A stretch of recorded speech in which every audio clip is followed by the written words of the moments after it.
Our featured guest tonight burst onto the national stage during his audition for season 22 of American Idol, and he continued to capture hearts across the globe whilst making it all the way to their top 5. Along the way, he shared powerful original songs like Hope and Wrapped Up in Jesus. Here to talk about his journey, his music, and the story behind it all is none other than Triston Harper. Tristan, welcome to the show. How you doing, man? So, Tristan, man, you've lived so much life in just the past few years, going from, I guess homeless or borderline homeless to top 5 on American Idol and meeting many of your heroes along the way. It's probably hard to put into words, I imagine, but I'd like to kind of go back to where it all started for you here on the Gulf Coast in McIntosh, Alabama, because I think a lot of who someone is and a lot of who you are may come from where you were born. So imagine none of us knowing anything about McIntosh. Tell us what life is like there. Well, McIntosh has got, as maybe a little over 400 people. You got, and you got a couple of stop signs, and people don't abide by them half the time. You got your couple of grocery stores. We finally now got a little restaurant there. But it's a little small town, man. I love it. I love the little small town. I know your life has been filled with both happiness and hardships, but what are some of the good memories you carry with you from your time growing up? What are like some of the happy ones that you're never ever going to forget? I remember when my mother bought me my first guitar, and she told me I needed to learn something on it, and she played piano. And she would do something on the piano, and she would tell me I need to do it on the guitar, and I couldn't find out how to do it. And she would say, "Well, don't come out of that room until you learn how." And I learned how to play 7 songs and within an hour. And so I just go back and look at that, and I can't forget that. It's some wonderful memory for me. Well, it's a turning point probably in your life at that point, because if that doesn't happen, a bunch of other things don't happen, right? That's true. That is true, man. So I think one of the coolest things about McIntosh is the amount of Native Americans who still live there and how much being a part of that culture means to so many of them. What was that like for you? Like, what was the moment in your life which made you conscious that there was something different about your heritage than maybe a lot of others, in Alabama? Well, I'm Choctaw Native. And to be surrounded by other people who are really big into their heritage. There are some who's kind of iffy about it. That's kind of don't really want to learn about it. But the side that I grew up on was super big about that heritage and getting to learn about your culture and getting to learn who you are and where you came from. Or in other words, my granddaddy said, "Don't forget your roots." Just going back and looking at it, there are so many people who don't know about their culture, and don't know about the colors, and don't know about the words, and don't know what it means. And then to have that, to be able to have that knowledge and know that I'm a Choctaw, I'm a Native, and I get to learn about things that happened years ago. It's just very special. Yeah, because I was going to ask, what does having a Native American heritage mean to you? But it sounds like you kind of already addressed that in that answer. Do you think the spirit of that culture has impacted your music or musicality in any way?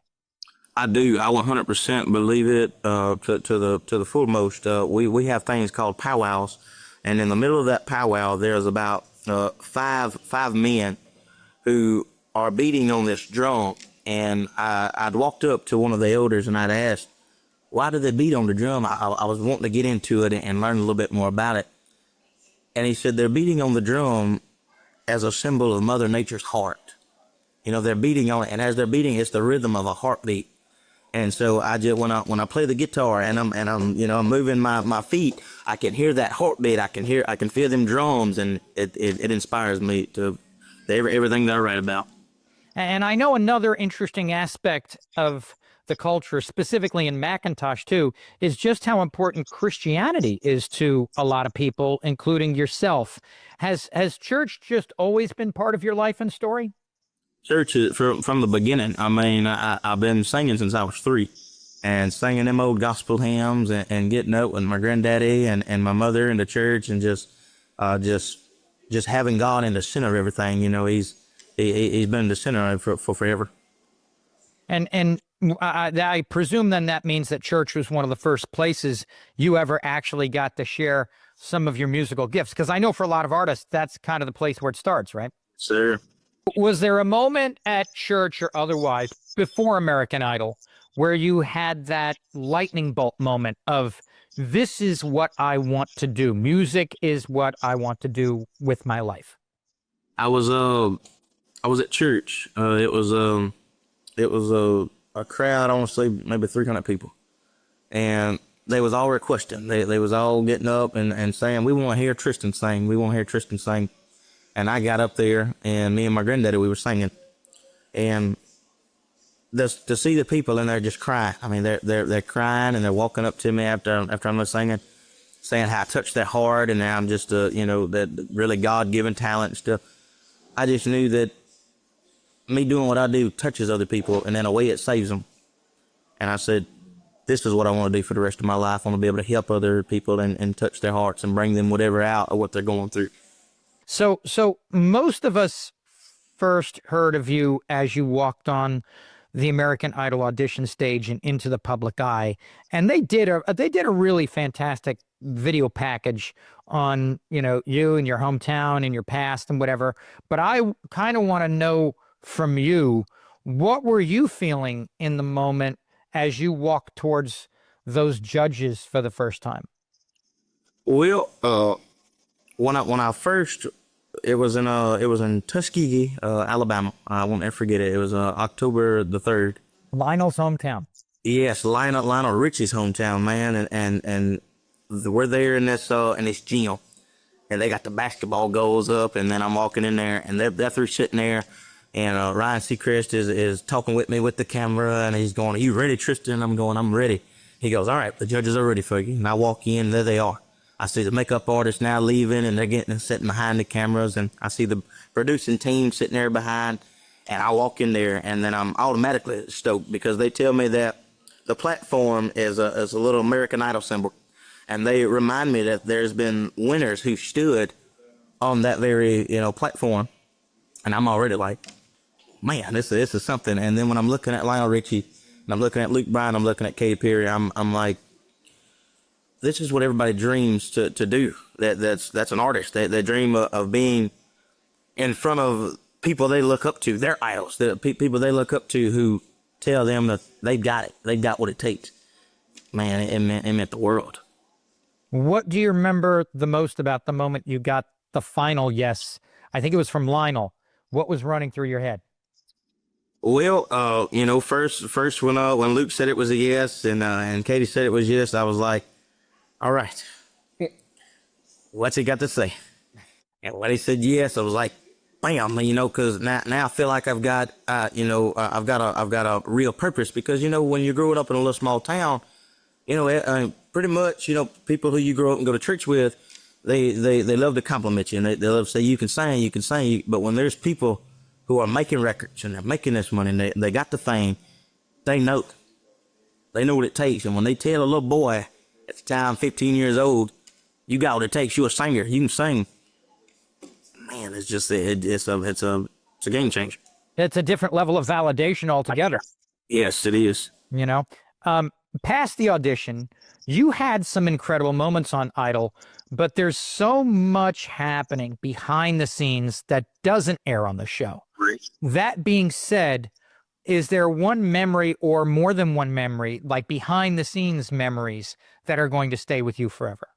100%. First of all, gotta give it to the hair and makeup. Gotta give it to the wardrobe folks. Man, wardrobe. Oh my Lord, that was probably my favorite thing about it. And the reason why I say that is they have all these outfits lined up. Now the process, Lord, but at the end of it was amazing, because they have, let's say they got 7 outfits prepared, and the way the camera looks on that outfit, if it doesn't look right, it looks wonky, kind of look funky. They don't want that, to be on camera. They want you to look as good as possible. So we're going through these outfits, and I'm thinking, I look pretty good in the outfit I'm wearing. They go, yeah, but the camera don't like it. So then we'd put on something else, and we'd finally get to the final product, Man, I said, Lord, how much I feel like a rich man now. Here's just a selfish question. Do you get to keep any of it? So I did. So what? So what happened? What happened is toward the end of it, the show had done ended, and I'm getting my boots and everything, my watch and stuff out of there, my wallet, because finale, you know, you leave all that stuff behind. They don't want that shown on camera. So I'm going in there, and the girl that dressed me, she was telling me on how later on to get me a suitcase and bring it on down. And she was like, because they tailor made everything specifically for your body, so it can't go on anybody. You feel me? Like it's on you. And so she was like, you just bring your suitcase down, and I'm gonna put all the stuff that we made for you. I'm gonna put it in that suitcase. Belts, I got to keep belts. I got to keep jeans that's custom made. Man, you talking about felt good walking in that little small town with walking in, you know. But man, yeah, it was amazing. I love that part.